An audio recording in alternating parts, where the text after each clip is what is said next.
मित्रों अभी बजे हैं 7। ठीक है, सूर्यदेव को जल अर्पण कर देते हैं। लो, खाओ।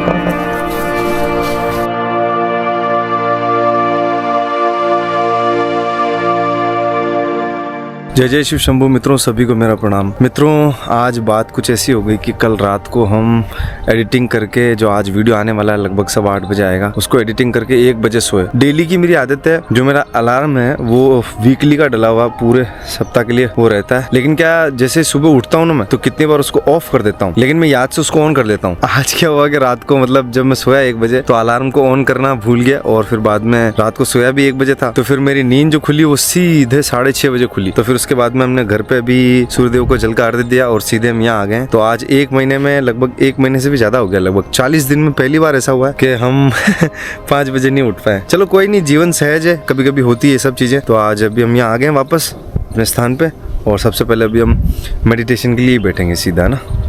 मित्रों सबसे पहले हम 30 मिनट आज्ञा चक्र पर रहेंगे, अंतर्मुखी श्वासों को देखते हुए नाभि और आज्ञा चक्र के प्रति होशपूर्ण रहेंगे।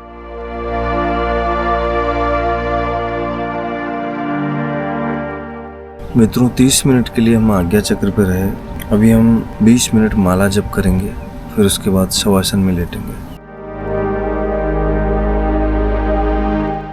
मित्रों माला जप हो गया, अब हम शवासन के लिए लेटेंगे आधे घंटे के लिए। फिर उसके बाद परमहंस योगानंद की जो ऑटोबायोग्राफी है उसको आगे पढ़ेंगे।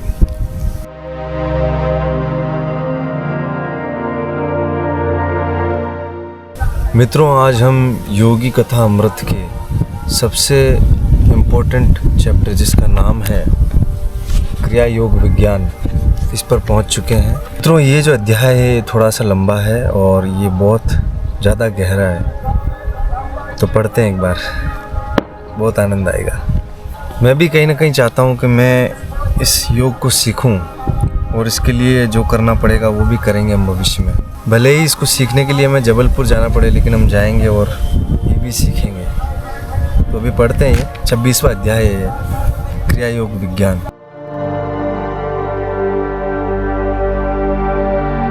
मित्रों इस किताब के अंदर जिस क्रिया योग की बार बार बात की गई है, ये क्रिया योग का प्रसार और प्रचार जो है युक्तेश्वर गिरी जी के जो गुरु थे लाहिड़ी महाशय, उन्होंने किया, और उनको ये विद्या महाअवतार बाबा ने सिखाई थी। महाअवतार बाबा से पहले ये विद्या जो थी लुप्त हो गई थी, और ये विद्या हजारों साल पहले भगवान श्री कृष्ण ने अर्जुन को दी थी। उस वक्त इसका नाम कुछ और हो सकता है, लेकिन इस विद्या का नाम महाअवतार बाबा ने क्रिया योग रखा।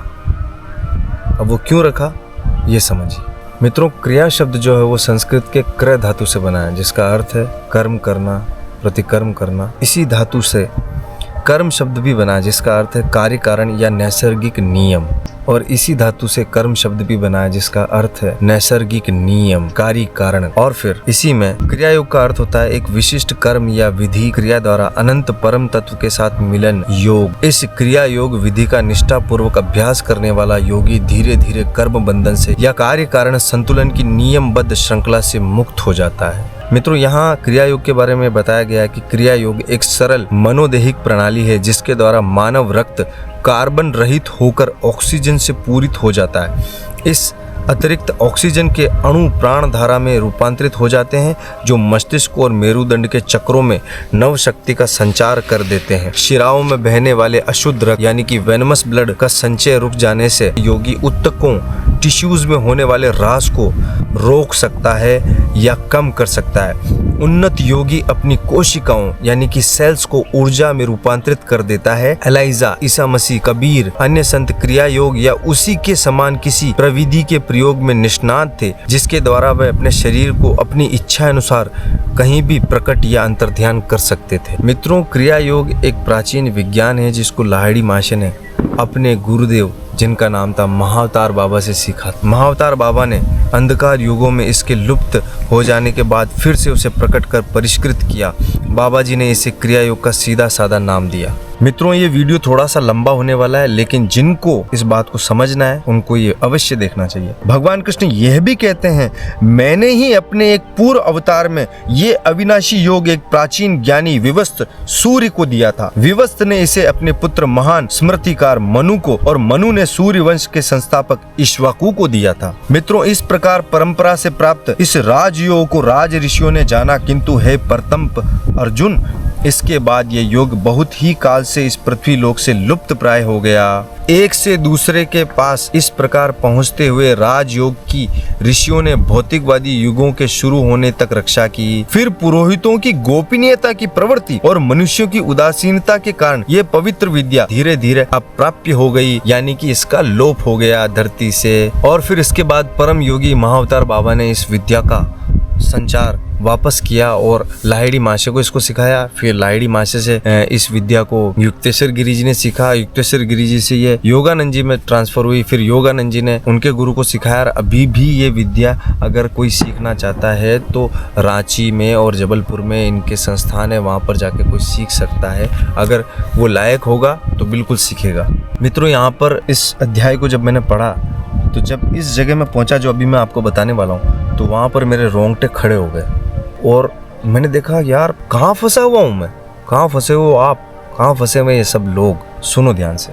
श्री युक्तेश्वर जी अपने शिष्यों को बताते हैं, क्रिया योग एक ऐसा साधन है जिसके द्वारा मानवीय क्रम विकास की गति को बढ़ाया जा सकता है। प्राचीन योगियों ने यह पता लगाया कि ब्रह्म चैतन्य का रहस्य श्वास पर नियंत्रण के साथ घनिष्ठता से जुड़ा हुआ है, यानी अपनी सांस पर कंट्रोल। समस्त विश्व के ज्ञान कोश में ये भारत का अद्वितीय एवं अमर योगदान है। उच्चतर कार्यों के लिए हृदय क्रिया को चलाते रहने में सामान्यतः खर्च हो जाने वाली प्राण शक्ति को किसी ऐसी प्रविधि की सहायता से श्वास की अनवरत आवश्यकता से मुक्त करना आवश्यक है, जो कि श्वास को शांत और निस्तब्ध कर सके। मित्रों, क्रिया योगी मानसिक रूप से अपनी प्राण शक्ति को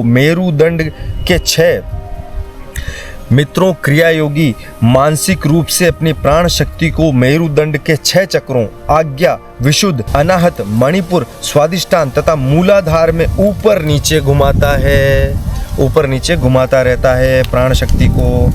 ये 6 चक्र विराट पुरुष के प्रतीक स्वरूप राशि चक्र की 12 राशियों के समान है। मित्रों, यहाँ ये जो बात है वो बहुत ध्यान से सुनना और गौर से सुनना। मनुष्य के सूक्ष्मग्राही मेरुदंड में आधे मिनट के प्राण शक्ति के ऊपर नीचे प्रवहन से, यानी कि ऊपर नीचे चलने से, आधे मिनट चलने से, ध्यान से सुनना, आधे मिनट चलने से उसके क्रम विकास में सूक्ष्म प्रगति होती है। मित्रों, आधे मिनट की ये क्रिया 1 वर्ष की स्वाभाविक तौर पर होने वाली आध्यात्मिक उन्नति के बराबर है। कितनी बड़ी बात है, कितनी बड़ी बात है। इस बात के हिसाब से तो अगर कोई इंसान 1 साल तक नॉर्मल ध्यान कर रहा है, जैसे कि मैं कर रहा हूँ, उस हिसाब से तो वो जो क्रिया योग में आधा मिनट योगी बिताता है उसके बराबर है। क्या है ये, क्या है? गजब गजब गजब। आधे मिनट की ये क्रिया 1 वर्ष की स्वाभाविक तौर पर होने वाली आध्यात्मिक उन्नति के बराबर है। 1 वर्ष में जो स्वाभाविक आध्यात्मिक उन्नति होती है ना, वो क्रिया योगी आधे मिनट में कर लेता है। ये कहना चाह रहे हैं। चौंक गए ना, दिमाग हिल गया होगा, मेरा खुद का हिल गया। अब ये मैं बताता हूँ आपको, इसके बाद तो तुम क्या ही कहोगे। 8.5 घंटे में की गई 1000 क्रियाएं योगी में एक दिन में 1000 वर्ष का नैसर्गिक विकास लाती है। यानी 8.5 घंटे की क्रिया 1000 वर्ष का नैसर्गिक विकास लाती है उसके मस्तिष्क का। उसका माइंड इतना खुल जाता है। कहते हैं ना कि एक नॉर्मल इंसान तो अपने दिमाग का कुछ % ही यूज़ कर पाता है, तो उसका दिमाग जो 100% जब खुलता है ना, तभी वो ज्ञान की प्राप्ति होती है।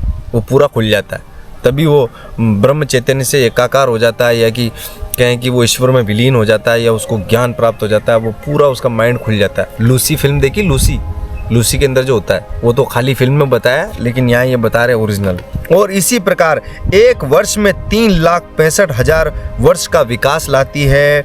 इस प्रकार क्रिया योगी 3 वर्षों में ही अपने जागरूक आत्म प्रयास के द्वारा वह परिणाम प्राप्त कर लेता है जिसको करने में ये प्रकृति 10 लाख वर्ष का समय लगाती है। इसका मतलब समझ रहे हैं आप? मैं समझाता हूँ सरल भाषा में। मतलब आप एक नॉर्मल लाइफ जी रहे हैं, ठीक है। नॉर्मल लाइफ मतलब आप प्रकृति के नियमों के हिसाब से चल रहे हैं, उल्टे सीधे काम नहीं कर रहे हैं, ठीक ठाक चल रहे हैं, तब भी 10 लाख वर्ष लग जाएंगे ये जो बल्ब है इसको जलने में, इसको पूरा खुलने में, इस कमल को खिलने में, इस सहस्त्रार को खिलने में 10 लाख वर्ष लगेंगे। कहने की आवश्यकता नहीं कि क्रिया योग का जल्दी पहुंचा देने वाला यह छोटा मार्ग अत्यंत उन्नत योगियों द्वारा ही अपनाया जा सकता है। सबसे बड़ा पॉइंट वो होना चाहिए उसमें, अत्यंत उन्नत योगी, वो ही ऐसा कर सकता है। गुरु के मार्गदर्शन में ऐसे योगियों ने उग्र अभ्यास से उत्पन्न शक्ति को सहन करने के लिए अपने शरीर एवं मस्तिष्क को सावधानी पूर्वक तैयार किया होता है। ये बहुत जरूरी है। अब यहाँ ध्यान से सुनना, क्रिया योग का नया साधक, अगर कोई नया साधक क्रिया योग सीखे तो उसके लिए कह रहे हैं, क्रिया योग का नया साधक दिन में 2 बार केवल 14 या 24 क्रिया करने के साथ अपनी साधना शुरू करता है। अनेक योगी 6 या 12 या 24 या 48 वर्षों में मुक्ति के अपने लक्ष्य को पा लेते हैं। अगर वो ऐसा करेगा तो 6 वर्ष में या 12 वर्ष में, 24 वर्ष में या 48 वर्षों में तो उसकी मुक्ति जो है वो हो ही जाएगी। जो योगी केवल ज्ञान की प्राप्ति से पहले ही दिवंगत हो जाते हैं, यानी कि ये केवल ज्ञान मिलने से पहले अगर उनका शरीर छूट जाए तो उसके साथ क्रिया प्रयास के अच्छे कर्म संलग्न रहते हैं, अपने नए जन्म में वे अपने चरम लक्ष्य की ओर स्वाभाविक रूप से प्रेरित होता है। यानी कि अगर कोई क्रिया योगी है, वो क्रिया योग में लगा हुआ है और चरम लक्ष्य की प्राप्ति से पहले ही अगर उसका शरीर छूट जाता है तो अगले जन्म में स्वाभाविक रूप से उसकी आध्यात्मिक उन्नति होगी, वो वापस उसी में जाएगा, वो योगी ही बनेगा। समझ रहे हैं आप? कितनी अद्भुत बातें हैं ये। अब यहाँ बहुत गजब की बात आ रही है, ध्यान से सुनना। सामान्य मनुष्य का शरीर 50 वाट के विद्युत बल्ब के समान होता है। मतलब एक नॉर्मल इंसान के शरीर से इतनी बिजली पैदा होती है कि एक 50 वाट का बल्ब जल जाए, जो क्रिया के अत्यधिक अभ्यास से उत्पन्न करोड़ों वाट की विद्युत शक्ति को सहन नहीं कर सकता है। ध्यान दिया इस बात पे? सामान्य मनुष्य का शरीर 50 वाट की विद्युत बल्ब के समान होता है, जो क्रिया के अत्यधिक अभ्यास से उत्पन्न करोड़ों वाट की विद्युत शक्ति को सहन नहीं कर सकता है। सरल और निश्चित रूप से फल देने वाली क्रिया की पद्धतियों के अभ्यास को धीरे धीरे बढ़ाते जाने से मनुष्य के शरीर में दिन प्रतिदिन सूक्ष्म परिवर्तन होते जाते हैं और शरीर अंततः उस महाप्राण शक्ति की अनंत संभावनाओं को व्यक्त करने के योग्य हो जाता है, जो सृष्टि में परम तत्व की प्रथम सक्रिय अभिव्यक्ति है। अनेक मार्ग भ्रष्ट उत्साहोन्मत्त व्यक्तियों द्वारा सिखाए जा रहे विज्ञान विरुद्ध श्वास व्यायामों में और क्रिया योग में कहीं भी कोई सामान्यता नहीं है, मतलब सामंजस्य नहीं है, उन दोनों में समानता नहीं है। फेफड़ों में बलपूर्वक श्वास को रोककर रखने का प्रयास करना अनैसर्गिक है और निश्चित रूप से कष्टकर भी। इसके विपरीत क्रिया अभ्यास में शुरू से ही शांति और मेरुदंड में हो रहे पुनर्जीवनी प्रभाव के शांतिदायक संवेदन अनुभव होते हैं।